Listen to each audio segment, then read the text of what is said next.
There's a photograph that shouldn't exist. Taken in the winter of 1972, it shows two boys standing outside a police station in rural Pennsylvania. Their faces are blank, not scared, not relieved, just empty, like something had been carved out from the inside. The detective who took that photograph kept it in his desk drawer for 31 years. He never showed it to anyone.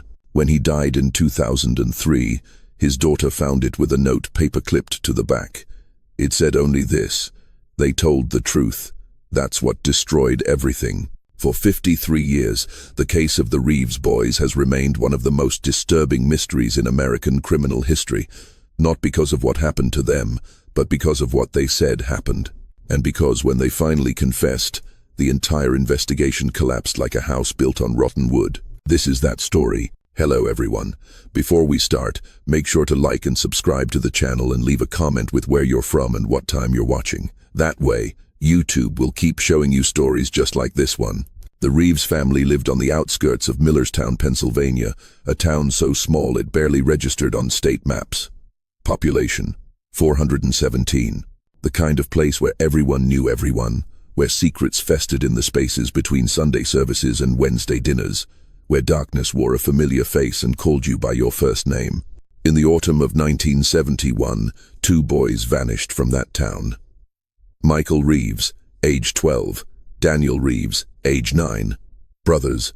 They disappeared on a Thursday afternoon in late October while walking home from school along County Road 14, a 2-mile stretch of cracked asphalt that cut through dense Pennsylvania woodland. When they didn't arrive home by 4 o'clock, their mother, Dorothy Reeves, assumed they'd stopped at the Henderson farm to see the new calves. By 5 o'clock, she was worried. By 6, she was frantic. By 7, every able-bodied man in Millerstown was searching the woods with flashlights and hunting rifles. They found nothing, not a shoe, not a schoolbook, not a single thread of clothing. The boys had simply ceased to exist, as though the earth had opened its mouth and swallowed them whole. The local police called in the state investigators. The state investigators called in the FBI. For 3 months, Millerstown became the center of a media storm. Reporters descended like vultures. Television crews turned the small town into a spectacle. Dorothy Reeves appeared on the evening news, her face hollowed out by grief, begging whoever had taken her sons to bring them home. But as winter deepened and the snow began to fall, the searches became less frequent. The reporters left. The FBI packed up their equipment and moved on to other cases. The town settled back into its rhythms, though something had fundamentally changed. People locked their doors now. Children no longer walked home alone. And in church basements and corner booths at the diner, people whispered theories they were too afraid to say aloud.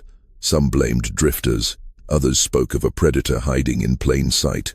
A few, in hushed voices, mentioned the old Chamberlain property, abandoned since 1959, where local teenagers swore they'd heard screaming on moonless nights. The official investigation went cold, but the town's wounds stayed open, raw and infected. Then, on January 18, 1972, 91 days after their disappearance, the Reeves boys walked out of the woods. Not stumbled, not crawled, walked. A dairy farmer named Ernest Kowalski spotted them at dawn, moving single file along the tree line bordering his property, about 7 miles north of where they'd vanished. He later told investigators that what struck him wasn't that 2 missing children had suddenly appeared. It was the way they moved, methodical, synchronized, like soldiers on patrol. He called out to them. They didn't run toward him. They didn't react at all. They just kept walking, their eyes fixed straight ahead until they reached the county road.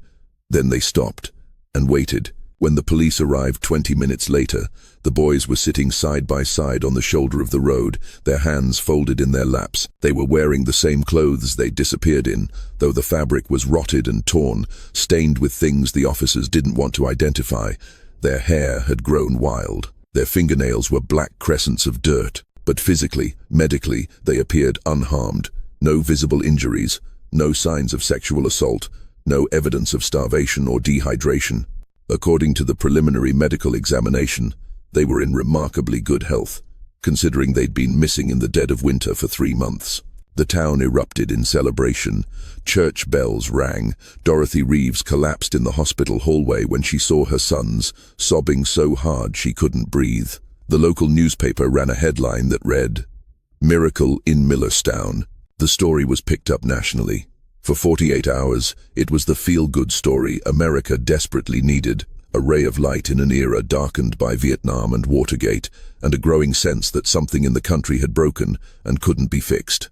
But the police knew better, because the boys weren't talking, not to their mother, not to the doctors, not to anyone. They sat in their hospital beds, side by side, staring at the wall with those same empty expressions Ernest Kowalski had seen. When Dorothy tried to embrace them, they tolerated it with the passive acceptance of mannequins being posed. When asked where they'd been, they said nothing. When shown photographs of local men suspects the police had quietly been monitoring, they showed no recognition, no fear, no response at all. The FBI agents who'd worked the case returned to Millerstown. Child psychologists were brought in from Philadelphia. The boys were separated, interviewed individually in rooms designed to feel safe and non-threatening. Still, nothing. Days passed. Then a week. The celebration curdled into confusion, then frustration, then something darker, because the longer the boys remained silent, the more people began to suspect that maybe they'd never been taken at all, maybe they'd run away. Maybe this was all some elaborate hoax. The mood in Millerstown shifted. The miracle turned sour. And then, on February 3rd, 1972, 16 days after they'd emerged from the woods, Michael Reeves began to speak. What he said would unravel everything, not just the investigation, not just the town, but the very possibility of understanding what had happened in those woods. The interview was conducted by FBI Special Agent Howard Brennan, a veteran interrogator with 17 years of experience in crimes against children. He'd worked cases that would have broken lesser men. He'd sat across from monsters and never flinched. But according to his own notes, later sealed in federal archives until 2015, nothing had prepared him for Michael Reeves. The boy sat perfectly still in the interview room, his hands resting flat on the table. Agent Brennan began with simple questions. Are you hungry? Are you comfortable? Do you know where you are? Michael answered each one with a single word. No. Yes. Yes. His voice was flat, mechanical, like he was reading from a script he'd memorized but didn't understand. Brennan tried a different approach. He asked about school, about friends, about the things 12-year-old boys typically cared about. Michael responded, but there was no life in his words, no personality. It was like interviewing a recording. Then Brennan asked the question he'd been building toward. Michael, can you tell me where you were? Can you tell me who took you? The boy's expression didn't change, but his eyes shifted, just slightly, to meet Brennan's gaze. And he said in that same hollow voice, "We were never taken, we went willingly." Brennan paused the interview. He needed clarification. What did that mean, willingly? Where did they go? Michael's answer came without hesitation, without emotion, like he was reciting facts from a textbook. We went to the place beneath the Chamberlain house. We went because we were invited. We stayed because we wanted to learn. The Chamberlain house. For decades, it had been the subject of local legend, the kind of story teenagers told each other to prove their courage. It had been abandoned since 1959, when the last of the Chamberlain family, a reclusive old woman named Vera, had died alone in the house. No one had claimed the property. It had simply been left to rot, swallowed by the forest. Kids said it was haunted. They said if you went inside on certain nights, you could hear voices coming from below the floorboards. They said Vera Chamberlain had done things in that house, rituals, ceremonies that decent people didn't talk about. But those were just stories. Ghost tales, small-town folklore, weren't they? Brennan asked Michael to explain. What did he mean by the place beneath? What did he mean by invited? Who invited them? The boy tilted his head slightly, as if considering how to translate something complex into language Brennan might understand. Then he said, "The shepherd. He lives beneath. He's been there longer than the house, longer than the town. He called to us, not with words, with feelings, with promises. He showed us things no one else could see." The interview transcript records a 7-second silence. Then Brennan asked the obvious question, "What kind of things?" Michael smiled. It was the first emotional expression he'd shown since being found, but it wasn't a child's smile. There was something ancient in it, something knowing and cruel. "He showed us what people really are," the boy said. underneath the skin and the smiles and the church clothes. He showed us the truth that everyone tries to hide, and once you see it, you can't unsee it. You don't want to.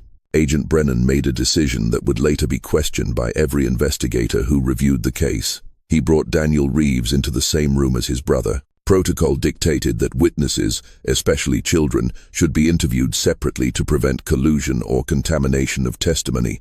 But Brennan wanted to see something. He wanted to see if the younger boy would corroborate his brother's story, or if this was some kind of psychological break, a trauma response that had caused Michael to retreat into fantasy. Daniel entered the room and sat beside Michael without being told to. The brothers didn't look at each other. They didn't speak. They simply sat, their postures identical, their hands placed in exactly the same position on the table. Brennan asked Daniel the same questions he'd asked Michael. The 9-year-old's answers were nearly word for word identical, same flat tone, same empty affect, same disturbing precision. When Brennan asked about the shepherd, Daniel's response added details that Michael hadn't mentioned. "He doesn't have a face like we do," the boy said. "He wears faces, different ones. Sometimes he wore my father's face. Sometimes he wore the pastor's face. That's how he got us to trust him at first, but underneath, there's nothing, just darkness that thinks, darkness that wants." The interview lasted 4 hours. What emerged was not a story of abduction and captivity, but something far more disturbing. According to both boys, they had encountered the shepherd on their walk home from school. He had appeared to them as someone familiar, someone safe, and he had offered them a choice.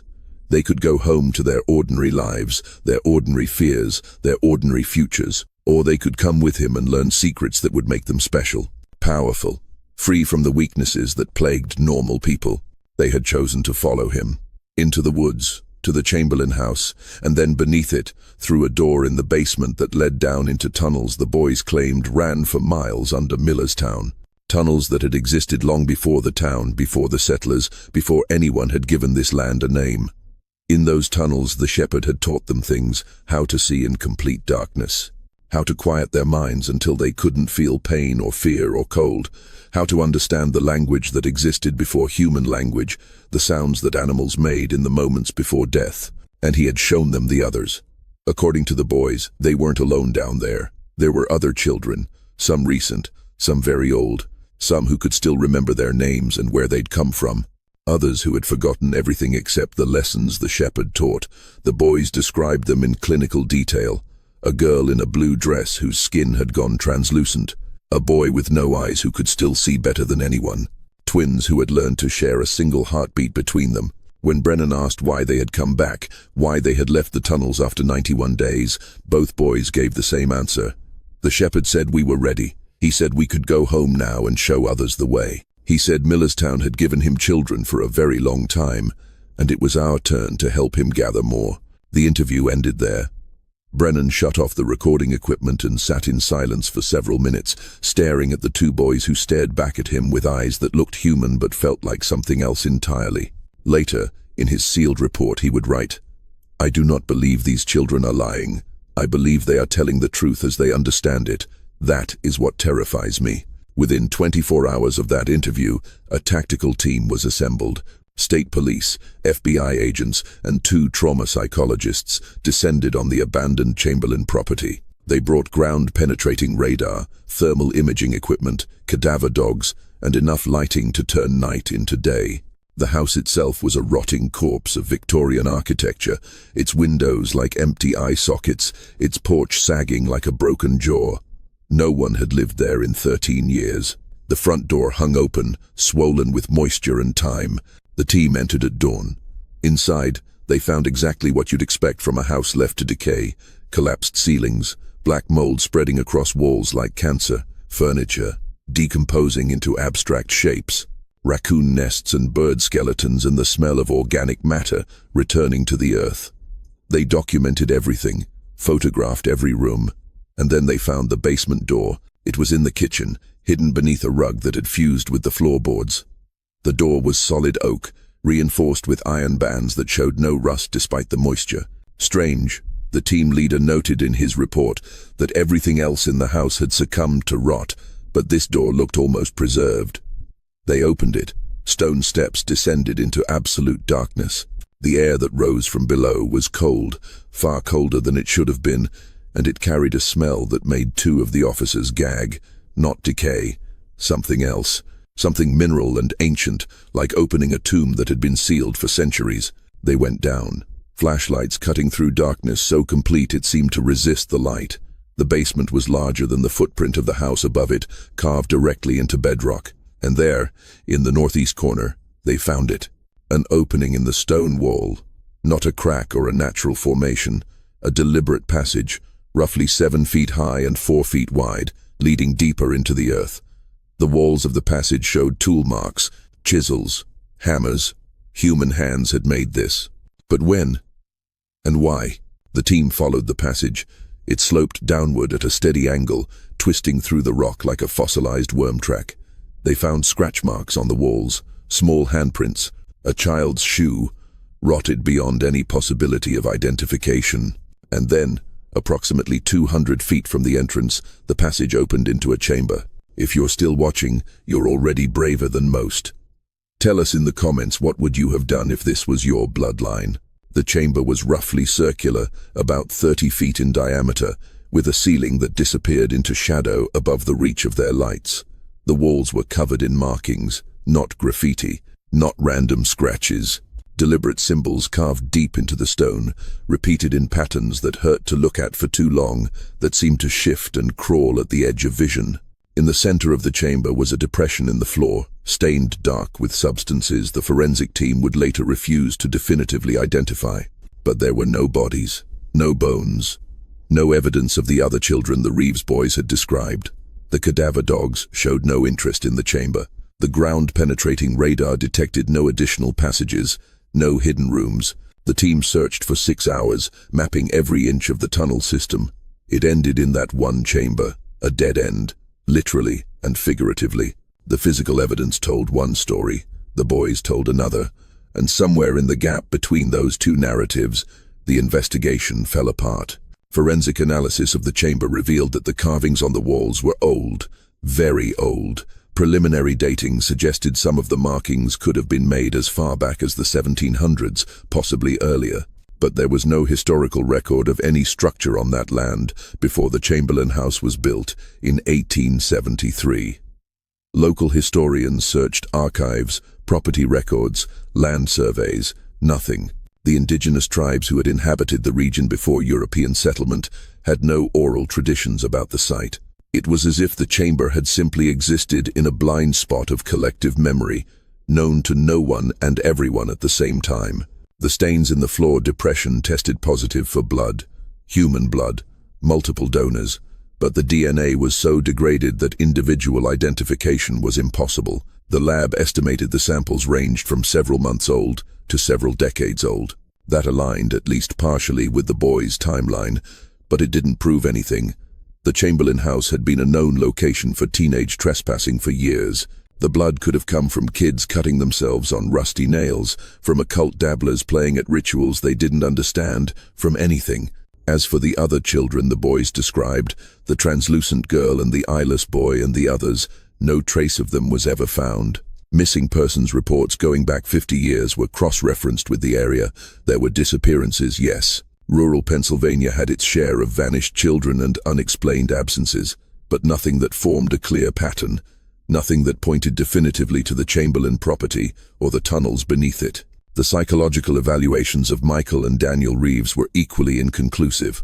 Both boys showed signs of trauma, but not the kind typically associated with abduction or abuse. No nightmares, no hypervigilance, no fear response to men who resembled potential abductors. Instead, they displayed what the psychologists termed affective flattening and dissociative detachment. They had retreated somewhere inside themselves, or something had been removed from them, leaving behind functional shells that could talk and walk and perform the basic mechanics of being human, but lacked the spark that made a person real. Dorothy Reeves took her sons home. The FBI closed the case file with a classification that satisfied no one. Insufficient evidence to determine the nature of the incident. The tunnel beneath the Chamberlain House was sealed with concrete. The property was purchased by the county and quietly bulldozed 6 months later. A parking lot stands there now, People use it every day without knowing what lies beneath their feet.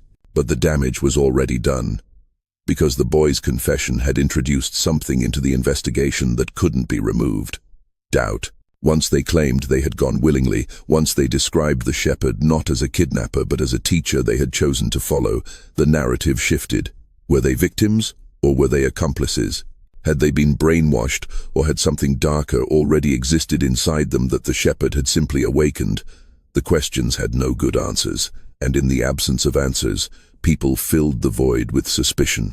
The Reeves family was ostracized, quietly at first, then more openly. Dorothy lost her job at the library.